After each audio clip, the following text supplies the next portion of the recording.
मिसाल टुडे से मैं आपका साथी, आपका मित्र कुणाल पंत।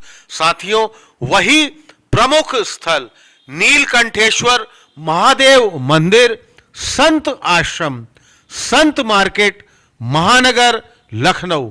और हमारे साथ फिर से जुड़े हुए हैं महंत सिद्धेश्वरानंद गिरी महाराज जी। महंत जी, फिर से आपका एक बहुत बड़ा स्वागत हम करते हैं। और हमारे इस चैनल के माध्यम से इससे पूर्व भी हमने आपसे लगातार कई विषयों में और भी बात करी।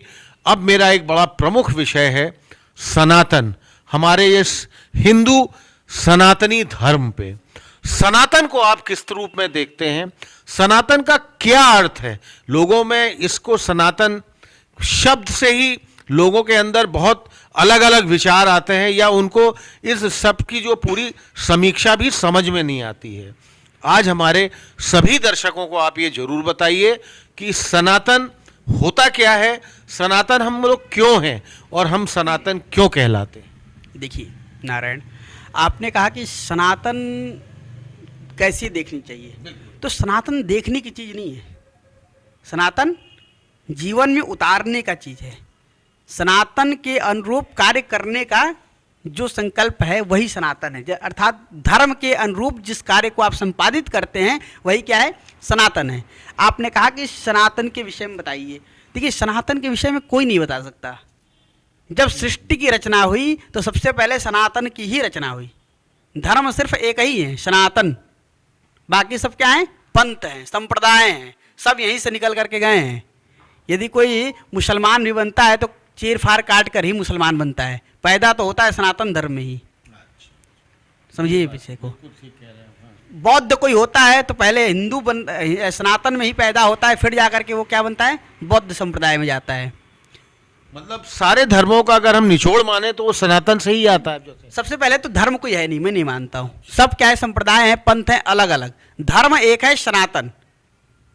सनातन है, सनातन से ही निकल करके सभी गए हुए हैं। तो सनातन धर्म जो है, आपको बताते हैं कि आज विकृति ऐसी आ गई है हमारे धर्म के लोगों में कि आज हिंदू ये चाहता है, आज सनातनी ये चाहता है कि हम सनातनी तब हैं कि जब हमारे अनुरूप धर्म ग्रंथ हों, अथवा जो कार्य मैं संपादित कर रहा हूं यदि वह मेरे अनुकूल है तब तो सनातन के अनुरूप है, तब तो सनातन का है। और नहीं है तो सनातन में अलग से भर दिया गया है, धर्माचार्यों ने भर के ढकोसला मचाया है। इस तरीके से लोगों के अंदर क्या चल रहा है, विचारधारणाएं चल रही हैं। नहीं भाई, यदि सनातनी हो तो धर्म ग्रंथों को मानो बंधु।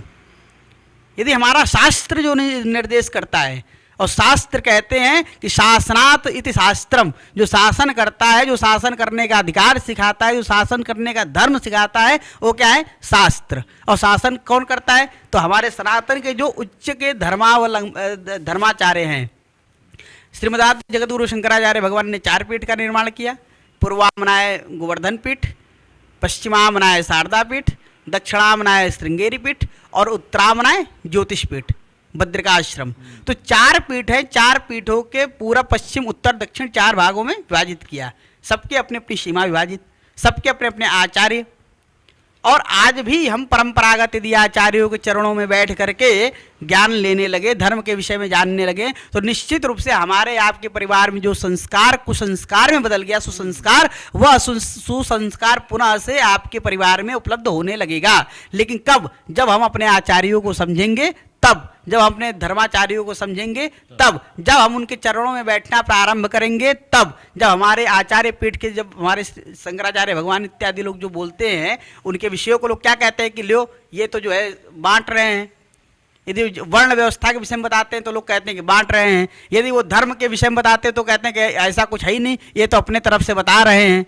और जो अपने तरफ से बता रहा है उसके पास सब लोग भेड़िया धसान की तरह जाते हैं। तो ये आज हिंदू की स्थिति भेड़ों वाली हो गई है कि एक भेड़ जहां जा रहा है उसी की तरफ सभी दौड़ जा रहे हैं। मतलब पूरी भेड़ चाल मची हुई है, जैसे निश्चित रूप से पूरी की पूरी भेड़ चाल ही है। एक कुछ आप कहते हैं ना, अभी आप पहले भी जब आए थे, आपने इंटरव्यू लिया तो आपने इस्लाम और तमाम बांग्लादेशी पे लिया। आपको बता दें कि उनका एक मौलवी यदि खड़े हो करके बीच बाजार में बोलता है तो जितने वहाँ मुसलमान के दुकान होते हैं, व्यवसायिक होते हैं, सब अपने दुकानों को बंद करके या छोड़ करके आते हैं, अपने मौलवी की बात को सुनते हैं। लेकिन आपका जब एक धर्माचार्य, एक अच्छा सन्यासी, एक विद्वान सन्यासी जब खड़े होकर के बोलता है तो एक व्यक्ति उसके पीछे नहीं खड़ा होता है, एक व्यक्ति सुनने के लिए नहीं आता है। उसको तो यही लगता है कि लो ये तो केवल बोलेंगे, इनकी तो केवल बोलने की आदत है, भौंकते रहते हैं। ये हिंदुओं की आज मानसिकता हो गई है और ये सबसे बड़ा दुर्भाग्य का विषय है। अरे तुम सौभाग्यशाली हो कि सनातनी हो, तुम सौभाग्यशाली हो कि तुम्हारे यहाँ अपने बहन से शादी करने का आदेश नहीं है, तुम सौभाग्यशाली हो कि तुम्हें अपने अम्मी जान के साथ कई अब्बू जान नहीं देखने के लिए मिल रहे हैं, तुम सौभाग्यशाली हो कि तुम्हारे एक अब्बू जान के साथ कई अम्मी जान नहीं मिल रही हैं, तुम सौभाग्यशाली हो कि तुम्हें अपने बहन के साथ संभोग नहीं करना पड़ रहा इत्यादि। ये आपने बहुत ही विस्तार से, और इसी से अब एक बहुत ही जुड़ा हुआ प्रश्न जो है, जो अभी मैंने आपसे पूरा सनातनियों के बारे में पूछा और उससे आपसे बहुत ही विस्तार से बहुत विस्तृत जानकारी दी।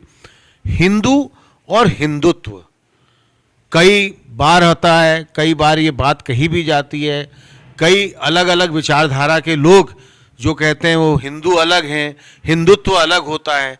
आप महंत जी इसको किस तरह लेते हैं, किस तरह देखते हैं, और इसकी सही परिभाषा और इसको किस तरह परिभाषित करना चाहिए, क्या हो सकती है, थोड़ा सा इसके बारे में जरूर बताएं। नहीं, हिंदू एक अलग हो गया और हिंदुत्व कौन दूसरा हो गया भाई? हाँ बिल्कुल, दोनों ही एक दूसरे से ही। अरे जाति है, जातित्व है, मनुष्य है, मनुष्यत्व है, तो एक मनुष्य हो गया। आप जैसे कि आपने प्रश्न पूछा उसी भाषा में कि एक हिंदू हो गया, दूसरा हिंदुत्व हो गया, तो एक मनुष्य हो गया, दूसरा मनुष्यत्व हो गया। तो मनुष्य तो चलो हम सभी हैं, मान लिए, अब दूसरा मनुष्यत्व कौन है? तो हमारे अंदर जो मानव धर्म है जिसको हम संपादित करते हैं वही मनुष्यत्व है। हम जिस जाति के हैं उस जाति के अनुरूप जो कार्य करते हैं वह जातित्व है। समझिए, हम जैसे घट है तो घट के अंदर घटत्व है ना। ठीक है भाई, घट के अंदर घटत्व कैसे, अधिकार कैसे आप पाने की घड़ा है? वो घड़े को मिट्टी से बनाते हैं और बनाने के बाद उसको आग में डालते हैं, पकाते हैं, कुम्हार तमाम उसकी क्रिया करता है, तो उसके बाद उसमें जल रखते हैं। फिर कहीं पूजा का मतलब रखना तो कलश में केवल जल ही जल होता है ना। घड़े में, घड़े का जो कार्य होता है वो तो जल ही रखने के कार्य में, चाहे आप पूजा के लिए रख लीजिए अथवा जब ग्रीष्म काल आता है तो उसमें ठंडे शीत पानी को पीने के लिए आप रख लीजिए। तो घड़ा जो है वैसे जैसे घट है, घट में घटत्व है, मनुष्य है, मनुष्य में मनुष्यत्व है, हिंदू है, हिंदुत्व है उसके अंदर, सन्यासी है, सन्यासित्व है उसके अंदर।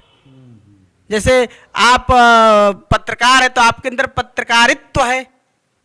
आपने बिल्कुल, आपने बहुत अच्छा इसका जो एक बड़ा स्वाभाविक इस चीज के जो है वर्णन होना चाहिए आपने बताया, बहुत विस्तार से बात करी। साथियों, इस नीलकंठेश्वर महादेव मंदिर के यहाँ हमारा परम सौभाग्य रहेगा इसके आगे भी कि हम महंत जी से लगातार आते रहेंगे, बात करते रहेंगे। हमारे विषय अलग अलग हो सकते हैं, महंत जी से हमारा लगातार यहाँ पर जो बातचीत का दौर है इसी नीलकंठेश्वर महादेव मंदिर संत मार्केट महानगर लखनऊ से मैं आपका साथी, आपका मित्र कुणाल पंत, अपने कैमरा पर्सन आर्यन के साथ, और बहुत बहुत धन्यवाद देते हुए महंत जी का।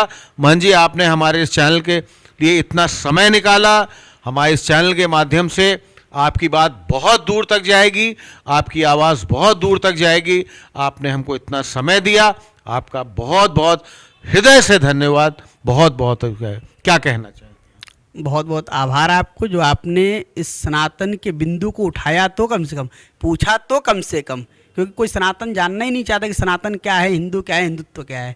तो बहुत भगवान आपको ऐसी मंगला शासन करता हूँ कि आपकी भी सद्बुद्धि बनी रहे ताकि आप भी अपने सनातन के प्रति समर्पित रहिए। मान जी, आपका बहुत